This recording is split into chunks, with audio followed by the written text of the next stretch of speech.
please welcome our guest filmmakers. Hi, my name is Felix Martiz. And edited. And edited. And crafter. Crafter. Yeah, you could think of.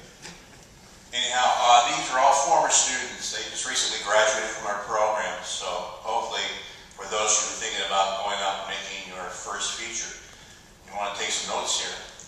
First of all, Felix, I want to tell you it was a very powerful film. I really enjoyed it thoroughly.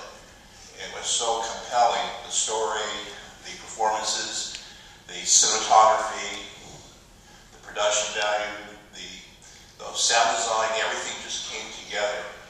Because it made you feel like, are you watching a documentary, or you're watching a narrative film? You kind of crossed the line a couple of times, which is fine. That's what the story's about. Tell me exactly how you got started, or how did you come up with this idea? I was really fortunate my first semester. There was a guy named Robert Martiz here. He was a writer. He wrote My Life as a Dog. It was Oscar nominated script. And he was taking in a couple of students. I think 6 was the maximum. And all he wanted was for people to turn in scripts, and then he would choose what students were going to be in his class. Luckily, it was a Saturday class, and not that many people were trying to get into it. But I put that script out for him, and he read it, he liked it, and he brought me in. So that class was quintessential to me becoming a good writer, or a better writer at that time for that script, because it taught me about structure, taught me about Character development. Character development, absolutely, absolutely. He had a European sensibility to his writing, which was really great. Funny enough, that's not the script I worked on in this class, but it did teach me about character development a lot. So at which point, that was always in the back of my mind. We're really fortunate during my time here in school. We did 4 short films, pretty much together, all of us. We were all involved in one way or another. From Haste. From Haste, yeah, from Haste on. Great thing about film school is that I met these guys. I mean, I always wanted to be a filmmaker. I always knew that. I just had no fucking idea how. How do you do that? How do you get people together? Oh, you picked a great team. Yeah, absolutely, yeah. Jan was the DP on my first short film here, which you were my AD, and Johnny was sound. So literally, we go back from the first thing we ever did, or I ever did. We became a family. We did. We bonded pretty quickly. And to our fortune, we also had success with some of those short films. We entered some film festivals and some photo. We also had a successful short film called La Paz, which won a number of awards to include the CSU Media Arts. Yeah, it's Guerilla KCT nationwide. So it was really good. It was really good. What was it? It was good for your resume. No, so always knowing that in the back of my mind that I wanted to do that. The story was always supposed to be told like a documentary, just because of the fact that I knew I had no money in. Speaking of which, can you tell us your budget? The budget on this film didn't pass $5,000. That includes food, for the most part. You said that again, was that $5,000? $5,000, yeah. That's $5,000 budget. Less than. It was, yeah. I took the script, I knew what I wanted to do with it. I knew the structure, I knew the story, I knew how it was supposed to go. At which point, one of those short films that I did, I found an actor, Jesus, the guy that played Santiago, which I'm just like, this is my guy. This is who I want to be in this film. So I talked to him about it probably like 3 years ago, just really quick. Did you have a casting director that helped you? No? No, it was just us. Another good thing about film school is that we got the ins and outs. What's that place we go to? CAST. We go to CAST. You find all these little things that if you really get involved about, LA Casting. It's a website where you go, you put up your story, you put up what characters you're looking for, and then on top, it's all free. And on top of that, you have a place like CAST, which gives you a room to go and audition all these people for free. It's professional, it looks great. It's right. It's all for free, and it's just incredible. I would say that every single actor was so strong and so believable. It wasn't like watching, how some student films are, how some performers kind of destroy the illusion of reality that you're trying to create. But this basically, you hit the nail on the head. It was just perfect. We held casting sessions for everybody, even Santiago. Even though I knew I wanted Santiago, right. I had to convince Daniel and Jago, the other producers, that he was the guy. So we actually saw, I would say, around 25, 30 other people. We took it really, really serious. How did you work out your shot design with your cinematographer? The first stage of blocking talent, figuring out how we were going to shoot it, and shot design. I have a pretty extensive action figure collection from my childhood, and so I busted out. I forget who I used. Batman. Batman was in there. Spider-Man was Wee Sam, or Billy. That just fit. I think Batman was Santiago. So it's me and Felix sitting in his living room with toys, you know, kind of playing around with them, using a camera to find, you know, the best way to shoot the sequences. You had a great idea, very good story, good structure, great cast. Now tell me about the making of the movie, knowing that you have very little money. You know, you hear about filmmakers saying, well, you can't make a movie for that amount, that's ridiculous. But you did it. And what were some of the obstacles that you had to face? Everything was an obstacle to that. Like, the one thing we had to our benefit, which I grabbed onto when Jan told me, he was the only thing we have is time. That costs absolutely nothing. And we knew we wanted to do this in January when I brought him and the actor on board, at which point we said, well, when we're going to do this, let's do this right. Make sure we have everything we have, the performances we want. The major obstacle is shooting guerrilla style, not knowing how many takes you're going to get. Did you find any difficulty in terms of locking in your locations? Yeah. Yeah, okay, go ahead and tell us about that. Again, this is guerrilla style filmmaking. They're going to be faced with the same situation sometime in the future. A couple of days, I think, before shooting, we all knew we were going to run gun with this. Luckily, we got 7D to shoot with, which was a great This camera, very 7D. because you could get away with so much without camera, you know, as opposed to having any other camera that's just big, bulky, calls attention to itself. So that camera was essential to us trying to get away with a lot of things. You got to work with the tools you have, and this is so inconspicuous that you can take it into a swap meet, a nightclub, anything, and really, as long as you just kind of, you're confident, and if anyone asks, what are you doing? Taking pictures for Facebook. And you're able to provide a pretty damn good image. I wouldn't say it's flawless, but seeing it up on the big screen, I was pretty lost in the quality that you can get from a camera this size. Ultimately speaking, though, you do have to depend on lenses. It's all in the glass. We rented out four Canon L series lenses, and all of them had to be super speed so that we could, you know, open up to a 1.4 for all the night scenes. Did you study the light, the available light out there, and determine, you know, if you need to bring anything in to boost the levels? You know, in a show like this, especially in a lot of the daytime exteriors, the best you can do is a bounce board and the mixture of your color temperature. It's basically, it was interesting how it kind of blended together. You didn't see something that was too far off. Right.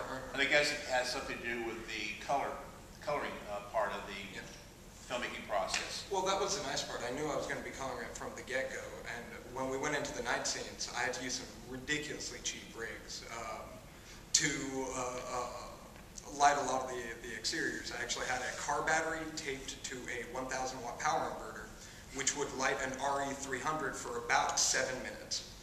And I decided really quick that wasn't the way to shoot the film, that we needed to find some sort of other type of light. So I ended up using compact fluorescence.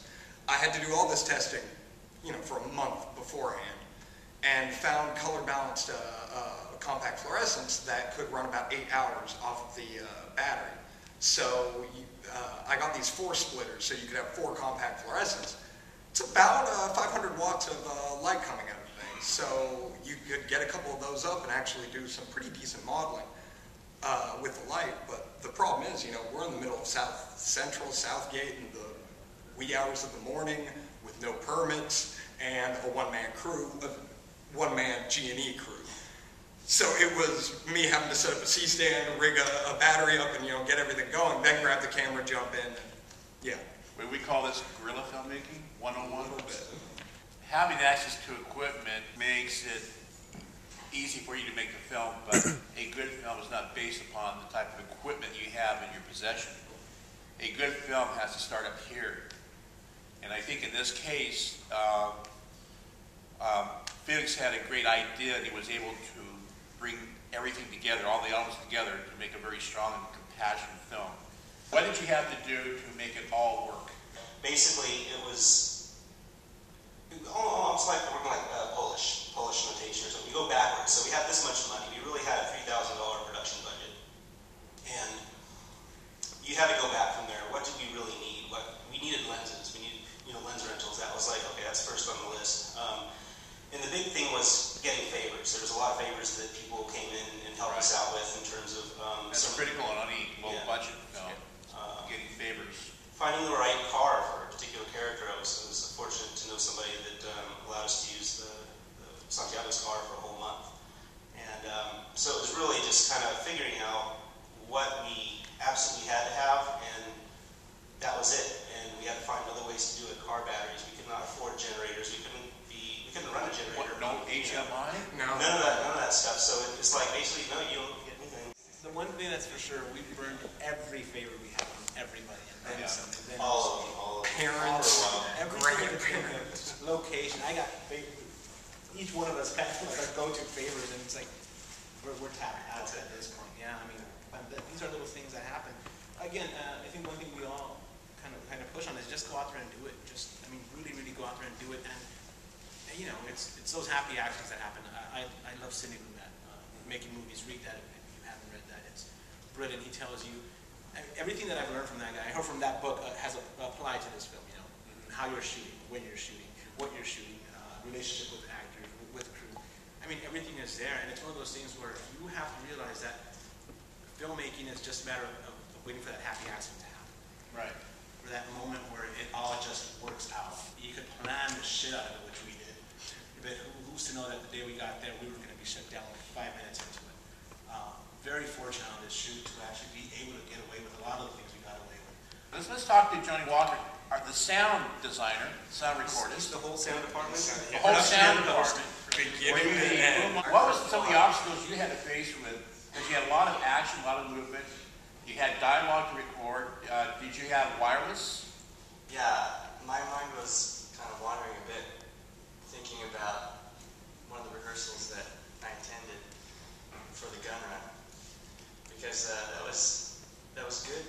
It was instrumental for planning, so that I knew how to mix 6 different microphones into a pair of 2-track recorders, basically taking turns, like whose line goes here.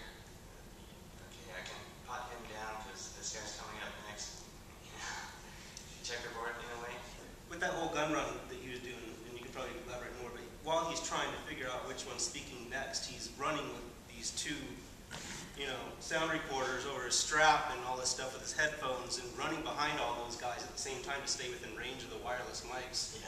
Tell us about the Swami rig. That's low budget wireless mics right there. As I was watching some of those scenes up on the screen, I thought to myself, this is a nightmare for the sound recorders. With a multitude of wireless mics, we're able to get pretty damn good audio for most of it. Did you tech scout before filming? At that location, no. Okay. I did not. Because it's incredible to be able to go on the set, and after the director blocks a scene, you're thinking, oh my God, how am I going to mic this scene correctly? Yeah. Going along And not require everybody to go back during ADR to redo the dialogue. Well, funny enough, that's another luxury we didn't have, was blocking at the locations. I mean, we blocked, that's why that space was, we needed a huge space to actually move around in it and kind of visualize what it was going to be like the room when we got there. You see, that was another great aspect of this film, was the way you blocked the scenes, because the movement really kept us more interested in the story. Instead of watching a static camera all the time, you had both camera movement and performer movement. And I think, obviously, you guys should be congratulated for the great work that you did on this film. In order to pull something like that off is getting a crew that you're really good and work with, and you have worked with before, so you can know your workflow, and have a great cast that is just totally on board with making a good film, and are there to do the performances, and we put them through hell. We didn't have trailers, we didn't have anything. It was cold a lot of the time. For some reason it was cold at night. You didn't have a trailer for the director? No. I wasn't. We didn't even have a reference model. The one cool thing, though, that he's making a point on is that everybody was in on it. Everybody felt really passionate about the project. I think that was built with the action. I know these guys would follow me. We follow each other wherever we go. But it was one of those things where the actors, if something comes along, are they going to drop out? Yeah. I mean, that's really scary. So it's building that passion in that sense that they are critical and essential. That's the key, I think, to any film, is passion. And unfortunately, some people don't understand that whole process. without the passion, you can't really make a movie. It would just fall apart. Yeah, the one way we built that was I sat down with every actor after they were cast, before we even did any readings. I sat down with each one, talked about character, made sure they felt good about the lines that they were saying or that were there, made sure they understood them completely. I mean, you know, really trying to make them, ultimately these guys who you see up there, I mean, the characters, I wanted them to be as real as they could possibly be. So I'm asking him, do you understand this? And hearing it from him, that doesn't sound right coming from your voice. That doesn't sound right coming from me. So we would do like all these little changes here and there. Then came the readings, and then came the rehearsal with all of them together, which was awesome. I mean, we did that. How many days of rehearsal did you have? It was like 3 times a week for 5 to 6 weeks. 5 to 6 weeks. That's pretty good. Yeah, we knew we were going to do long takes, and we knew we were going to have the luxury of cutting or doing a second take for that matter. And so we had to make sure everybody knew what they were doing and was on the plan ready to go, and be loose enough to improvise within that if they forgot a line, if something went wrong. Right. It's hard to make a movie without something going wrong. Murphy's Law always. Murphy loves low budget movies for some reason. Well, my name is Dan Lopecci. What was it like working with a tyrant director? It's awesome to work with Felix. I worked with La Paz before, so I already had worked with him before. But on this one particular, we would meet beforehand because he treated the movie like a play because there were long shots. Yeah. So we would rehearse at least twice a week or 3 times, just like he said, and we would actually do it. And it was interesting because on the day of the shoot, we were ready to go. But even though I had all these, for my character, all these points through the week, on that day of the shooting day, he would always come up to me. I would come up to him and say, tell me something about the character. And it's always cool to work with him because he gives you the right direction. And somehow that kicks in at that particular moment, and then I boost up my character. Along with what Danny's saying about me telling him these little tidbits of giving him little bits of direction for the scene, it was really critical just because we shot out of sequence. I mean, we shot all over the place. The Birdie Man was the first thing. We filmed 3 weekends in a row, you could say that, 3 weekends, first weekend, then second weekend, third weekend, and then we went to like a 6-day shoot after that. So it's really critical to make sure that you understand your story, where you're at with the characters. As a director, I mean, that's my thing that I'm making. I'm absolutely sure that I know so that everything plays together when it's all cut. You had great support from the director to help you look the best support ever. He's so great. I strongly believe, I believe he's a very talented director because I had worked with him in the past. I worked with all of these guys. They're like awesome. And all the passion they have for the project is so... Passion, that key ingredient. It is passion because everybody's like taking care of every detail. Sound, he gets stressed out because everybody's like, they have 2 hours to fix the lights and then they're ready to go, but this guy doesn't have any time. They forget about this guy.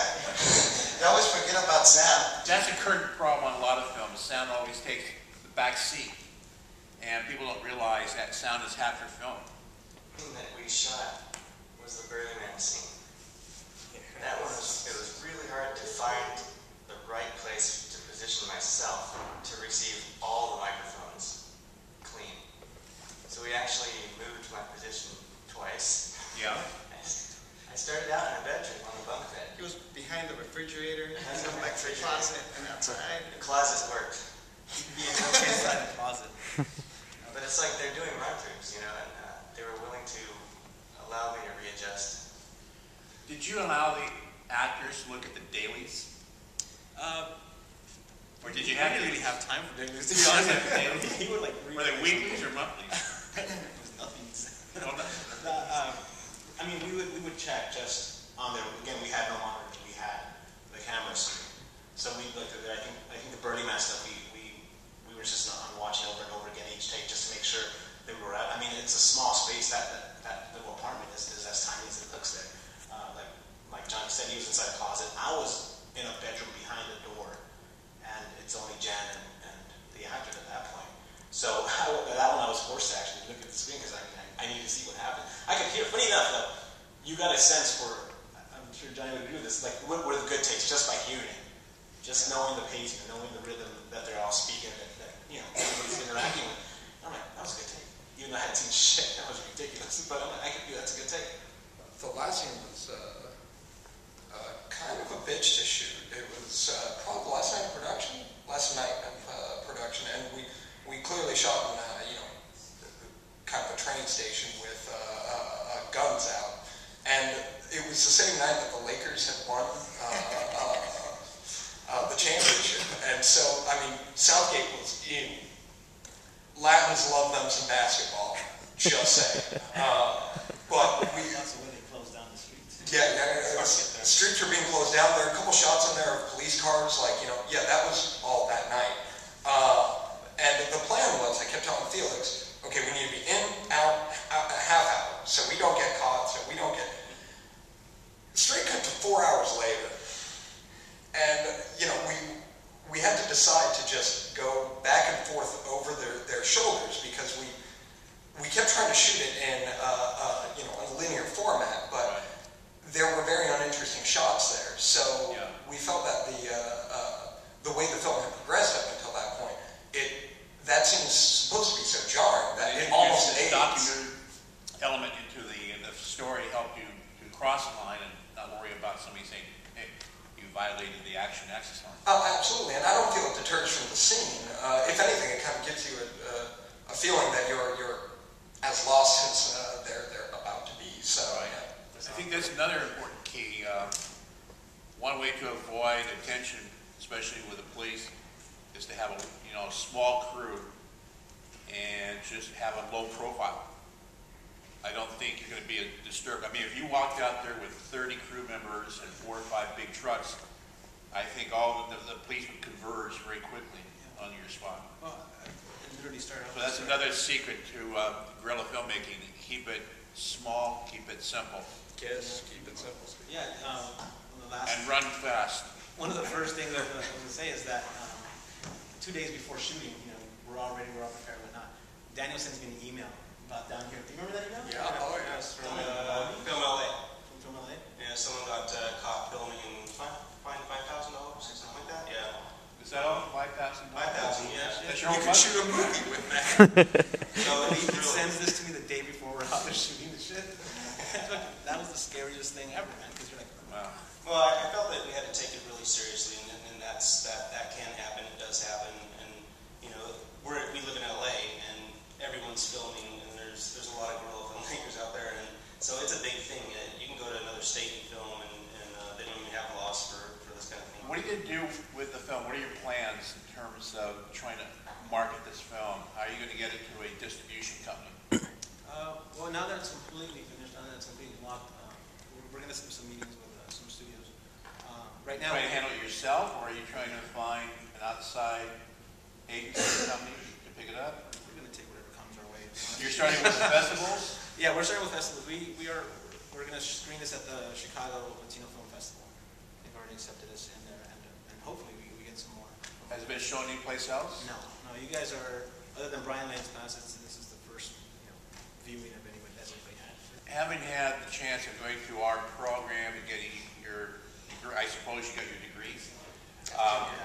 Going to the program, getting your BA, and making such a great film, what do you offer to our students? What should you tell them? How should they get prepared for their future? As future filmmakers, where should they begin? I just wanted to say one quick thing about that is most important, I think, what I brought out of it is, the classes will teach you things, but you really need to put yourself out there and basically sacrifice your life and your health and work on as many projects as you can with as many people as you can so you can find those people that you do line up with. And it's that experience level of making films and, I'm not going to say failing because you'll get a product. A lot of people don't finish their films all the way through post. But, and it's a tragedy, but really it's working again and again and again so you have time to go, oh, shit, that didn't work. Or that was a waste of money. Or whatever it is, to where you go to the next project and you apply those things you learned. And every single film is so different that by doing a bunch of different projects, you start to really be able to think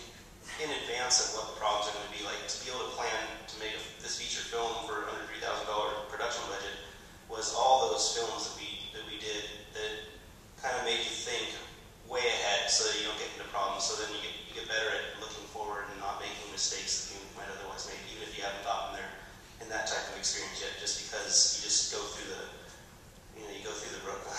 the trenches just doing that. So really, just work on as many films as you can and give up everything to do it.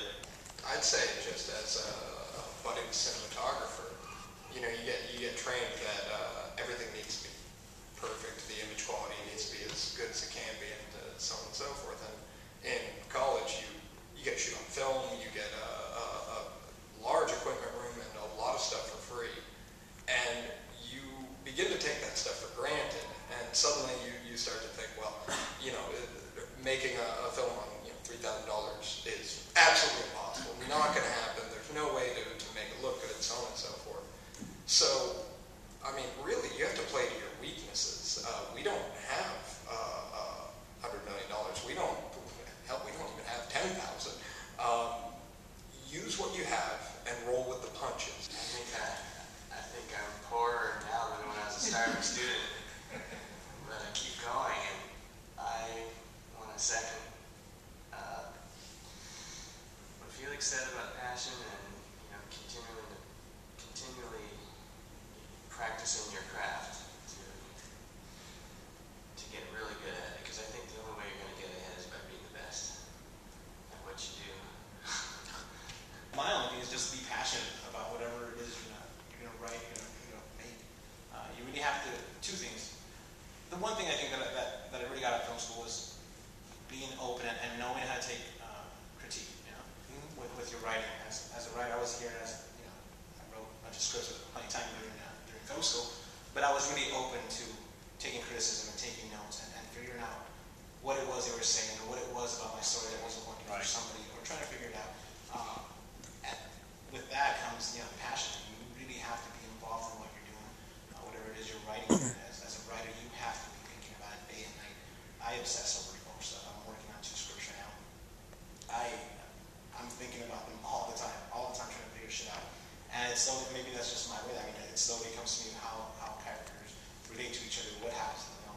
But that passion is there. I think if I just treat it as something, well, I'm just going to write that later. It would never happen. I would never get around to it. Or I'd write shit eventually. So just keep that passion going. Make sure it's something that you love. And if it's something that's really coming out of you, it's something that you have a passion for, other people are going to see it. Proof here. I mean, these guys can tell you exactly how they feel about any project I work on. And hopefully it spreads out to whoever you're working with. So don't lose those connections that you make with each other. I mean, we're here for, we're here as artists ultimately. We're here to make film, hopefully one day. We're here to write something, to make something. It's a nice community that we build here. And again, at the same time, it's a community that, well, at least when we were here, it was non-existent, or I was excluded from the cool crowd.